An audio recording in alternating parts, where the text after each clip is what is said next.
hapon po sa lahat. Ang totoo, wala akong nakahandang, kasi napakadami ng ginawa ng Diyos sa buhay ko na hindi ko alam kung alin dun yung isi-share ko sa inyo. Pero, umpisahan ko dun sa kasi magkakilala na kami ni Rose dati pa, sa Dubai pa lang. Siya rin yung tumulong sa akin para makapunta ako dito. Nung dumating ako dito, wala siya nasa Pilipinas.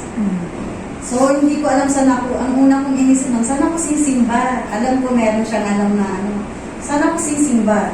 So, ang ginawa ko, naglakad-lakad ako, tapos may kaibigan ako na nakasama. Sa Wampoa niya ako dinala. Tapos, doon ako nakasimba sa International Church niya.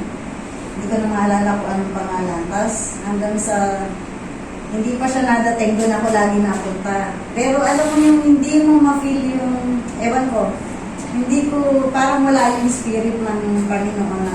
Kasi ewan ko kung dahil wala siya, hindi ko alam, hindi ko makipag-iwanag talaga.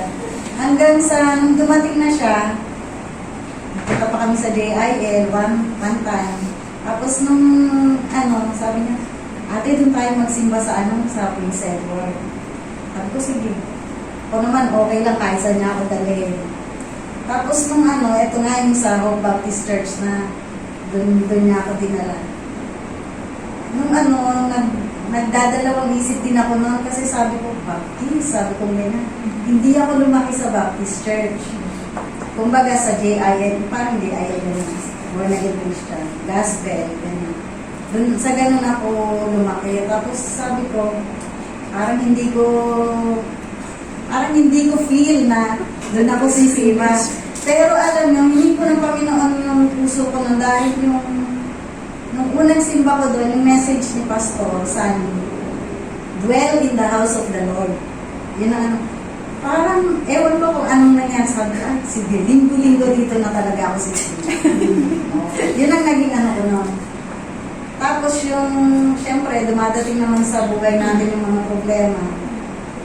Lalo-lalo na, wala na kaming nanay.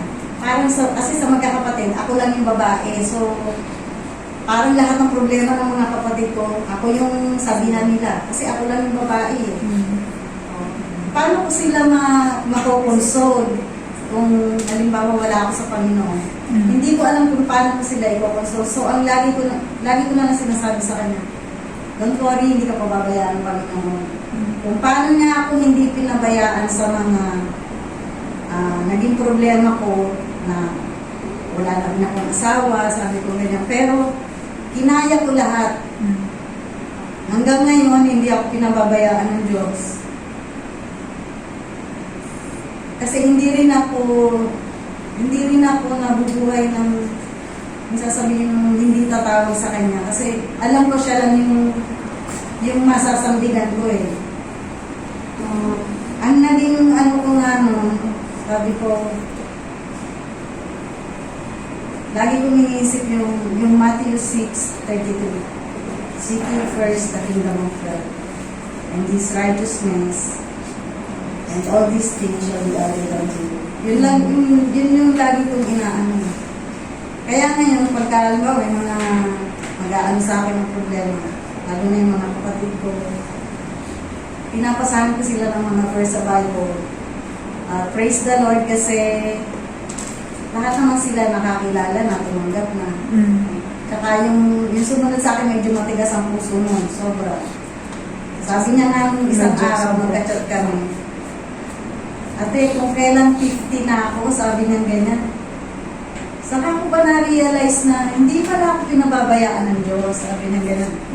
Sabi ko, oo naman, magtiwala ka lang, talagang hindi ka nang pababayaan. Sabi ko ganyan. Andun yung, feel ko yung yung pag-praise niya sa Panginoon na ang dami niyang pinagdaan ng problema hanggang sa nandito na nga ako, umiiyak na ako kasi sabi ko, gusto ko paano ko babaguhin yung ugali na kapatid ko na sobrang tigas, kumbaga. Hindi mo siya pwedeng, basta mo nalang sasalpakan ng salita ng Panginoon kasi hindi siya basta-basta lalambot ba? Ganun. Pero salamat sa Diyos kasi hinipo niya yung puso niya. Amen. Tapos ngayon, Sabi niya nga, araw-araw akong nagdadasal kasi meron akong iniibig sa kanya. Sabi ko, kung hindi ka pa mahihilingin, hindi ka pa makakaalala sa Panginoon. Sabi niya, hindi naman. Pero ngayon talaga napatunayan ko na hindi ako pinababayaan ng Diyos. Sabi ko, praise the Lord, sabi ko yun.